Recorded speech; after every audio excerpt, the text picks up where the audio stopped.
आज बात करते हैं एक ऐसे कवि की जिसकी कलम स्याही से नहीं बल्कि टूटे हुए दिल के दर्द से चलती थी। ये कहानी है प्यार की, धोखे की और उस दर्द से पैदा हुई एक बेमिसाल शायरी की। जरा सोचिए, इन लफ्जों में कितनी तड़प है, कितनी उम्मीद और कितना ज्यादा दर्द है। ये सिर्फ कोई कविता की लाइन नहीं है, ये तो एक टूटे हुए दिल की वो चीख है जो आज भी इतिहास में गूंज रही है। तो सवाल ये उठता है कि आखिर कौन था वो शायर जिसकी जिंदगी के दर्द ने उसे हिंदी साहित्य के सबसे महान कवियों में से एक बना दिया। चलिए आज इसी कहानी की परतें खोलते हैं। देखिए, घनानंद की शायरी को समझने के लिए ना पहले उनकी कहानी को समझना बहुत जरूरी है। ऐसा क्यों? क्योंकि उनका लिखा हर एक शब्द उनकी अधूरी प्रेम कहानी से ही तो निकला है। ये कहानी है घनानंद की और उनकी प्रेमिका सुजान की। तो कौन थे घनानंद? देखिए, वो कोई मामूली शायर नहीं थे। 1673 में पैदा हुए और उस वक्त के बादशाह मोहम्मद शाह के मीर मुंशी थे। मतलब एक बहुत ही बड़ा और इज्जतदार पद। और यहीं दरबार में उनकी नजरें मिली एक डांसर सुजान से, और बस वो उन्हें अपना दिल दे बैठे। लेकिन कहानी ने एक बहुत ही दर्दनाक मोड़ लिया जब उन्हें बेइज्जत करके दिल्ली से ही निकाल दिया गया और आखिर में 1760 में हमला करने वाले सैनिकों ने उनकी जान ले ली। उनकी जिंदगी का सफर ना किसी फिल्मी कहानी से कम नहीं है। पहले तो वो शाही दरबार के एक नामी दरबारी थे जिन्हें एक नर्तकी से प्यार हो जाता है। फिर आता है कहानी में ट्विस्ट, धोखा। हुआ ये कि बादशाह के कहने पर घनानंद ने गाना तो गाया पर अपना चेहरा सुजान की तरफ रखा। बादशाह को ये अपनी तौहीन लगी और उन्होंने घनानंद को देश निकाला दे दिया। घनानंद ने सुजान से साथ चलने के लिए कहा पर सुजान ने साफ मना कर दिया। बस यहीं से उनकी पूरी दुनिया ही बदल गई। वो सब कुछ छोड़कर वृंदावन चले गए और अपना सारा दर्द, सारी तड़प कृष्ण की भक्ति और अपनी शायरी में उतार दी। तो ऐसा लगता है मानो घनानंद ने एक नहीं बल्कि दो जिंदगियां जी हों।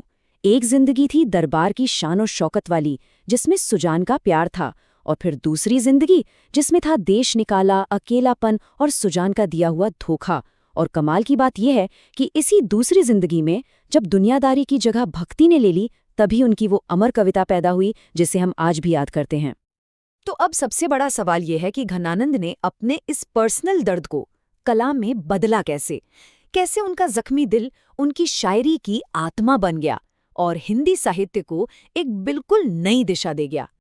उनके शायरी का जो कोर एलिमेंट है ना, वो है वियोग श्रृंगार। अब ये है क्या?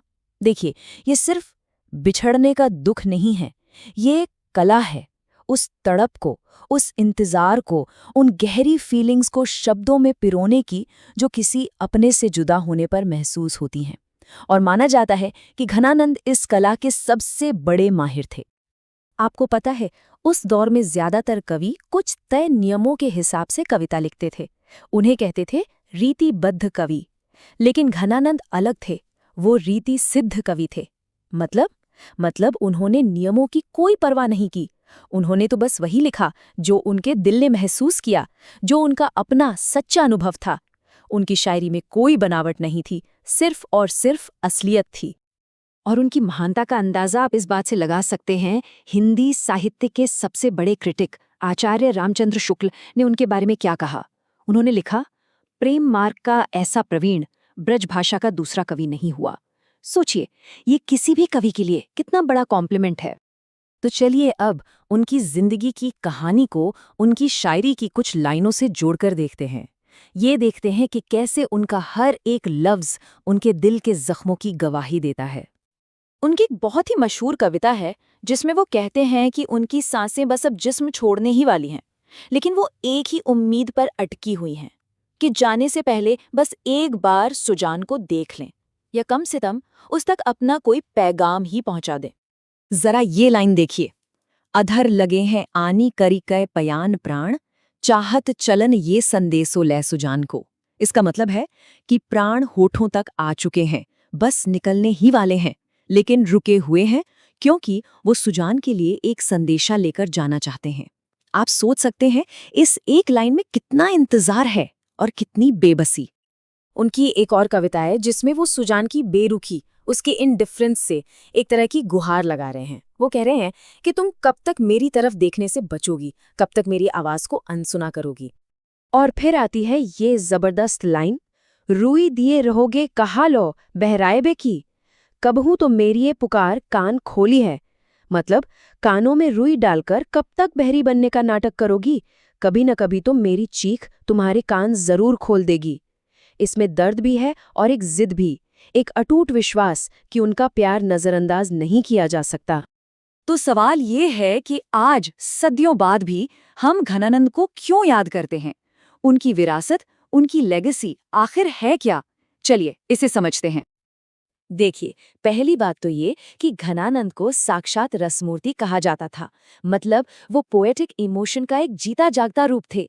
दूसरी बात, वो ब्रज भाषा के ऐसे जादूगर थे जिनकी मिठास और भावों को जाहिर करने की ताकत का कोई मुकाबला नहीं। और सबसे जरूरी बात, उन्होंने अपने निजी दर्द को एक यूनिवर्सल आर्ट में बदल दिया जो आज भी प्यार और जुदाई महसूस करने वाले हर इंसान को अपनी सी लगती है। उनकी सबसे बड़ी विरासत है उनकी सच्चाई। उन्होंने जो महसूस किया वही बिना किसी लाग लपेट के लिख दिया। और आखिर में घनानंद की ये पूरी कहानी हमें एक बहुत बड़े सवाल के सामने लाकर खड़ा कर देती है। क्या वाकई सबसे महान कला सबसे गहरे दर्द से ही जन्म लेती है? इस पर सोचिएगा जरूर।